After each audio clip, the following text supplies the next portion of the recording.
ಬಸವೇಶ್ವರ ನಗರದಲ್ಲಿರುವ ಪುಣ್ಯ ಆಸ್ಪತ್ರೆ ವತಿಯಿಂದ ಸಾರ್ವಜನಿಕರಿಗೆ ಪೈಲ್ಸ್ನಿಂದ ಮುಕ್ತರಾಗಲು ಉಚಿತ ಶಿಬಿರ ಆಯೋಜಿಸಲಾಗಿತ್ತು.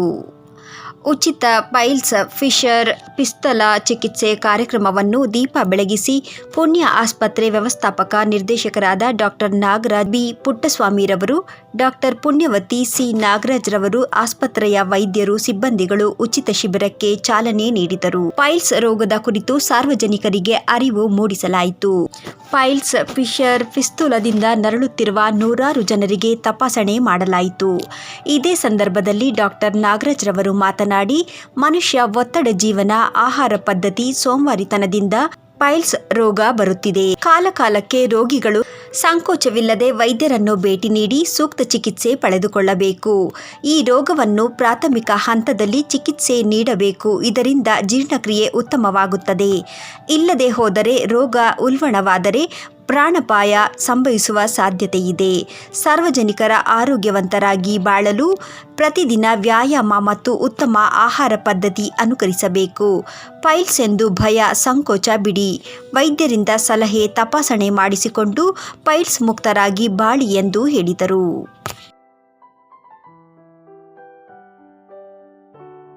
ನಮಸ್ಕಾರ, ನಾನು ಡಾಕ್ಟರ್ ನಾಗರಾಜ್ ಪುಟ್ಟಸ್ವಾಮಿ, ಬಸವೇಶ್ವರ ಪುಣ್ಯ ಹಾಸ್ಪಿಟಲಲ್ಲಿ ಇವತ್ತು ಅಂದರೆ 16ನೇ ತಾರೀಕು ನವೆಂಬರು ನಮ್ಮ ಆಸ್ಪತ್ರೆಯಲ್ಲಿ ಪೈಲ್ಸ್ ಸಂಬಂಧಿತ ಫ್ರೀ ಕ್ಯಾಂಪ್, ಉಚಿತವಾಗಿ ಒಂದು ತಪಾಸಣೆ ಮತ್ತು ಚಿಕಿತ್ಸಾ ಶಿಬಿರ ನಡೆಸ್ತಾ ಇದ್ದೀವಿ. ಈಗ ಸುಮಾರು 11 ಗಂಟೆ, ಈಗಾಗಲೇ ಒಂದು ಮೋರ್ ದೆನ್ 100 ಪೀಪಲ್, 100ಕ್ಕಿಂತ ಹೆಚ್ಚು ಜನ ರಿಜಿಸ್ಟರ್ ಮಾಡಿದ್ದಾರೆ. ಅರ್ಧಕ್ಕಿಂತ ಹೆಚ್ಚು ಜನಕ್ಕೆ ಸರ್ವಿಸಸ್ ಸಿಕ್ಕಿದೆ, ಇನ್ನೂ ಸ್ವಲ್ಪ ಜನ ವೆಯ್ಟ್ ಮಾಡ್ತಾ ಇದ್ದಾರೆ. ಪೈಲ್ಸ್ ಅನ್ನೋದು ಒಂದು ಪರ್ಸ್ನಲ್ ಇಶ್ಯೂ. ಸಾಮಾನ್ಯವಾಗಿ ಎಷ್ಟೋ ಜನಕ್ಕೆ ಈ ತೊಂದರೆ ಅನುಭವಿಸ್ತಾ ಇದ್ರು ಅವರು ಎಕ್ಸ್ಪ್ರೆಸ್ ಮಾಡಲ್ಲ, ಬೇರೆಯವ್ರ ಹತ್ರ ಹೇಳ್ಕೊಳ್ಳಲ್ಲ. ಈವನ್ ಫ್ಯಾಮಿಲಿ ಮೆಂಬರ್ಸು, ಫ್ರೆಂಡ್ಸ್ ಹತ್ರನೂ ಅವರು ಎಕ್ಸ್ಪ್ರೆಸ್ ಮಾಡಲ್ಲ.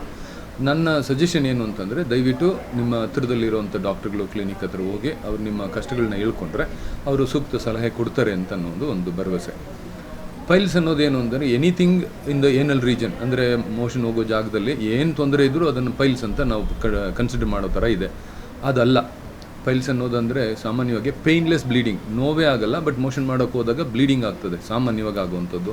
ಅದನ್ನು ಪೈಲ್ಸ್ ಅಂತ ಅಥವಾ ಹೆಮರಾಯ್ಡ್ಸ್ ಅಂತ ನಾವು ಮೆಡಿಕಲ್ ಟರ್ಮಲ್ಲಿ ಕರಿತೀವಿ. ಕೆಲವು ಸಲ ಅದು ಪೇಯ್ನ್ ಆಗ್ಬೋದು. ಏನು ಅಂತಂದರೆ ಹೊರಗಡೆ ಬಂದಂಗಾಗಿ ಕ್ಲಾಟ್ ಆಗಿಬಿಡುತ್ತೆ, ನೋವು ಆಗಿಬಿಡ್ತದೆ, ಗಂಟು ಆದಂಗೆ ಆಗುತ್ತೆ. ಅಂಥ ಸಮಯದಲ್ಲಿ ಅದು ನೋವು ಆಗ್ಬೋದು.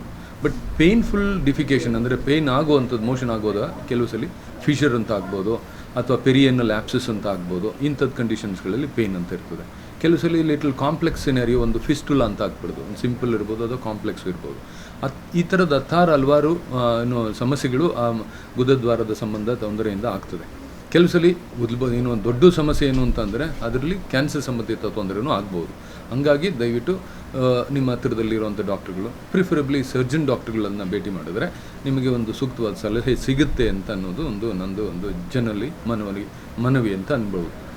ಈ ಕ್ಯಾಂಪಿಂದ ಬೆನಿಫಿಟ್ ಏನು ಅಂತಂದರೆ, ಫ್ರೀಯಾಗಿ ಕನ್ಸಲ್ಟೇಷನ್ ಸಿಗ್ತಾಯಿದೆ ನಮ್ಮ ಹಾಸ್ಪಿಟ್ಲಲ್ಲಿ.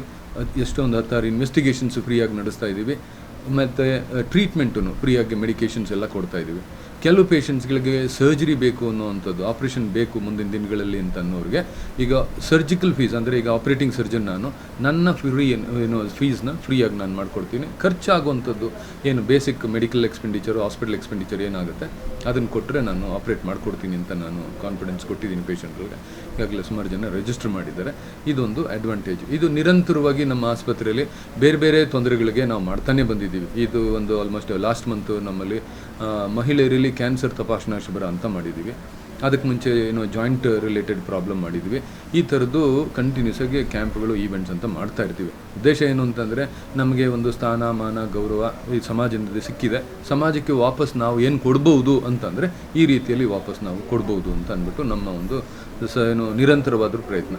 ಈಗ ನಾವು ಒಂದು 25 ಇಯರ್ಸ್, ಒಂದು 25 ವರ್ಷದ ಸರ್ಜಿಕಲ್ ಎಕ್ಸ್ಪೀರಿಯೆನ್ಸಲ್ಲಿ ಅಷ್ಟು ವರ್ಷದಿಂದನೂ ಯಾವುದೂ ಪ್ರತಿಫಲಾಪೇಕ್ಷೆ ಇಲ್ಲದೆ, ಆಯಿತು ನನಗೇನೋ ಒಂದು ಬೇರೆ ದೊಡ್ಡ ಗೌರವ ಸಿಕ್ಕಬೇಕು ಅಂತನೋ ಅಥವಾ ಬೇರೆ ಇನ್ನೊಂದು ಏನೋ ಅನುಕೂಲ ಆಗಬೇಕು ಅಂತ ಈ ಕೆಲಸ ಮಾಡಲ್ಲ.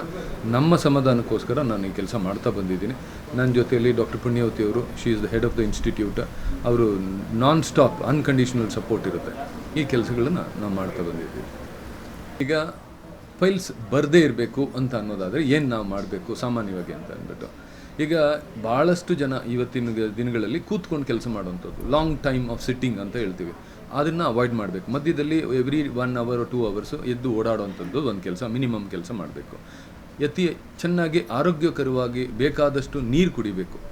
ಆಮೇಲೆ ಹೈ ಫೈಬರ್ ಡಯಟ್ ಅಂದರೆ ಯಾವುದರಲ್ಲಿ ನಮಗೆ ಸಿಗುತ್ತೆ ಊಟದಲ್ಲಿ ಅಂತಂದರೆ ಹಣ್ಣು, ತರಕಾರಿ, ಸೊಪ್ಪು, ಇದರಲ್ಲಿ ಅತಿ ಹೆಚ್ಚು ಸಿಗುತ್ತೆ. ನಾವು ರೊಟ್ಟಿ ತಿನ್ನಬೇಕು ಅಂದರೆ ಅದಕ್ಕಿಂತ ಹೆಚ್ಚು ಪ್ರಮಾಣದಲ್ಲಿ ತರಕಾರಿ, ಸೊಪ್ಪು ತಿನ್ನಬೇಕು ರೊಟ್ಟಿ ಜೊತೆಯಲ್ಲಿ, ಆವಾಗ ಅದು ಅಡ್ವಾಂಟೇಜ್ ಆಗುತ್ತೆ. ಆಮೇಲೆ ವ್ಯಾಯಾಮ, ಮಿನಿಮಮ್ ಆ್ಯಕ್ಟಿವಿಟೀಸ್ ನಾವು ಮಾಡ್ತಾ ಇರಬೇಕು. ನಮ್ಮ ಊಟದಲ್ಲಿ ಸೌಕರ್ಯವಾಗಿರುವಂಥದ್ದು ನಾವು ಚೆನ್ನಾಗಿ ಮ್ಯಾನೇಜ್ ಮಾಡಿದ್ರೆ ಸಾಮಾನ್ಯವಾಗಿ ಪೈಲ್ಸ್ ಬರುವಂಥ ತಾಪತ್ರೆ ಕಡಿಮೆ ಆಗ್ತದೆ. ಆಮೇಲೆ ಎಷ್ಟೋ ಜನ ಒಂದು ದುರಭ್ಯಾಸ ಅಂತಲೇ ಹೇಳ್ಬೋದು, ಏನು ಅಂತಂದರೆ ಟಾಯ್ಲೆಟಲ್ಲಿ ಹೋಗಿ ಅರ್ಧ ಗಂಟೆ 1 ಗಂಟೆ ಸ್ಪೆಂಡ್ ಮಾಡುವಂಥ ಒಂದು ಪರಿಸ್ಥಿತಿ ಇರ್ತದೆ. ಆಮೇಲೆ ತುಂಬ ಹೊತ್ತು ಕೂತ್ಕೊಂಡು ಸ್ಟ್ರೈನ್ ಮಾಡ್ತಾರೆ ಮೋಷನ್ ಮಾಡೋಕ್ಕೆ. ಅದನ್ನು ಮಾಡದೇ ಇರಬೇಕು. ಅದು ಮಾಡ್ತಾ ಹೋಗಿದ್ರೆ ಕಂಟಿನ್ಯೂಸ್ ಆಗಿ ಅಲ್ಲಿ ಒತ್ತಡ ಜಾಸ್ತಿ ಆಗೋದರಿಂದ ಪೈಲ್ಸ್ ಆಗೋದು ಅಥವಾ ಪೈಲ್ಸ್ ಸಂಬಂಧಿತ ಬೇರೆ ಏನು ತೊಂದರೆ ಆಗ್ಬೋದು, ಆಗೋಕ್ಕೆ ಚಾನ್ಸ್ ಇರ್ತದೆ. ಇದನ್ನೆಲ್ಲ ಇದು ಪಾಸಿಬಿಲಿಟಿ ಆಫ್ ಅವಾಯ್ಡಿಂಗ್ ಕಾಂಪ್ಲಿಕೇಶನ್ಸ್, ಅಥವಾ ಮುಂದಿನ ದಿನದಲ್ಲಿ ನನಗೆ ತೊಂದರೆ ಆಗಬಾರ್ದು ಅನ್ನೋದಾದರೆ ಈ ಕೆಲಸಗಳನ್ನೆಲ್ಲ ನಾವು ಮಾಡ್ತಾ ಬರಬೇಕು. ಹಾಗೂ ನಮ್ಮ ICU ಡಾಕ್ಟರ್ಸ್ ಇದ್ದಾರೆ, ಜನರಲ್ ಫಿಸಿಷಿಯನ್ಸ್ ಆ್ಯಂಡ್ ಆರ್ಥೋಪೆಡಿಷಿಯನ್ಸ್ ಎಲ್ಲ ಇದ್ದಾರೆ. ಇದಲ್ಲದೆ ಜನರಲ್ ಪ್ರಾಬ್ಲಮ್ಸನ್ನು ಸಹ ನೋಡ್ತಾ ಇದ್ವಿ. ಬಟ್ ಸ್ಪೆಸಿಫಿಕ್ಕಾಗಿ ಪೈಲ್ಸ್ ರಿಲೇಟೆಡ್ ಪ್ರಾಬ್ಲಮ್ಸ್ ನೋಡೋದು ಉದ್ದೇಶ ಏನಂದರೆ, ಎಷ್ಟೋ ಸರಿ ಸಂಕೋಚದಿಂದ ಈ ಪ್ರಾಬ್ಲಮ್ ಇರೋರು ತೋರಿಸ್ಕೊಳ್ಳೋದೇ ಇಲ್ಲ. ತುಂಬ ಕಷ್ಟ ಆದಾಗ ಬರ್ತಾರೆ. ಹಲವಾರು ವರ್ಷಗಳಲ್ಲಿ ಆಗುವಂಥದ್ದು, ಇದು ಒಂದೇ ದಿವಸದಲ್ಲಿ ಆಗುವಂಥದ್ದಲ್ಲ. ಸೊ ಹಾಗಾಗಿ ಸಾಮಾನ್ಯವಾಗಿ ಇನಿಷಿಯಲ್ ಸ್ಟೇಜಲ್ಲಿ ಬಂದರೆ ಫುಡ್ ಹ್ಯಾಬಿಟ್ಸ್ ಬದಲಾವಣೆ ಮಾಡ್ಕೊಳ್ಳೋದ್ರಿಂದ, ಲೈಫ್ ಸ್ಟೈಲ್ ಬದಲಾವಣೆ ಮಾಡ್ಕೊಳ್ಳೋದ್ರಿಂದ ಸರಿ ಹೋಗುವಂಥ ಒಂದು ಸಣ್ಣ ಸಮಸ್ಯೆ ಇದು. ಆದ್ದರಿಂದ ಇದನ್ನು ತಡೆಗಟ್ಟಬಹುದು ಆದಂಥ ಸಮಸ್ಯೆ ಇರೋದ್ರಿಂದ ಮೊದಲೇ ಎಚ್ಚೆತ್ಕೊಂಡು ನಮ್ಮನ್ನು ಕನ್ಸಲ್ಟ್ ಮಾಡೋದ್ರಿಂದ, ಡಾಕ್ಟರ್ ನಾಗರಾಜ್ ಪುಟ್ಟಸ್ವಾಮಿ ಅವರು ಕನ್ಸಲ್ಟ್ ಮಾಡೋದ್ರಿಂದ ಅದರ ಉಪಯೋಗ ಪಡ್ಕೊಳ್ಬೋದು. ಮತ್ತು ಇವತ್ತಿನ ದಿವಸ ಉಚಿತವಾಗಿ BP ಮತ್ತು ಶುಗರ್ ಚೆಕ್ ಆಗ್ತಾಯಿದೆ. ಕೆಲವೊಂದು ಇನ್ವೆಸ್ಟಿಗೇಷನ್ಸು ಫ್ರೀಯಾಗಿ ಆಗ್ತಾಯಿದೆ. ಹೈ ಎಂಡ್ ಟೆಸ್ಟ್ಗಳಾಗಬೇಕು, ಅವಶ್ಯಕತೆ ಇದ್ದಲ್ಲಿ ಡಿಸ್ಕೌಂಟೆಡ್ ಕಾಸ್ಟಲ್ಲಿ ನಾವು ಟೆಸ್ಟ್ಗಳನ್ನ ಮಾಡ್ತಾಯಿದ್ದೀವಿ. ಸೊ ಈ ಸದುಪಯೋಗನ ಬೆಂಗಳೂರಿನ ಎಲ್ಲ ಜನತೆಯು, ಬಸವೇಶ್ವರ ಸುತ್ತಮುತ್ತ ಇರುವಂಥ ಎಲ್ಲ ನಾಗರಿಕರು ಇದನ್ನು ಸದುಪಯೋಗ ಪಡಿಸ್ಕೊಳ್ಳಿ ಅಂತ ಈ ಮುಖೇನ ನಾನು ಹೇಳ್ತಾ ಇದ್ದೀನಿ. ಸಾಕಷ್ಟು ಜನ ಇದರ ಉಪಯೋಗ ಪಡ್ಕೊಂಡಿದ್ದಾರೆ. ಒಂದು ವೇಳೆ ಆಪ್ರೇಷನ್ ಬೇಕು ಅನ್ನೋದು ಅವಶ್ಯಕತೆ ಇದ್ದಲ್ಲಿ ಅದನ್ನು ಸಹ ನಾವು ತುಂಬ ಡಿಸ್ಕೌಂಟೆಡ್ ಕಾಸ್ಟಲ್ಲಿ ಕೆಲವೊಂದು ಪೇಷಂಟ್ಸ್ಗೆ ಉಚಿತವಾಗೂ ಸರ್ಜರಿ ಪ್ಲಾನಿಂಗ್ ಮಾಡಿಕೊಡ್ತಾ ಇದ್ದೀವಿ.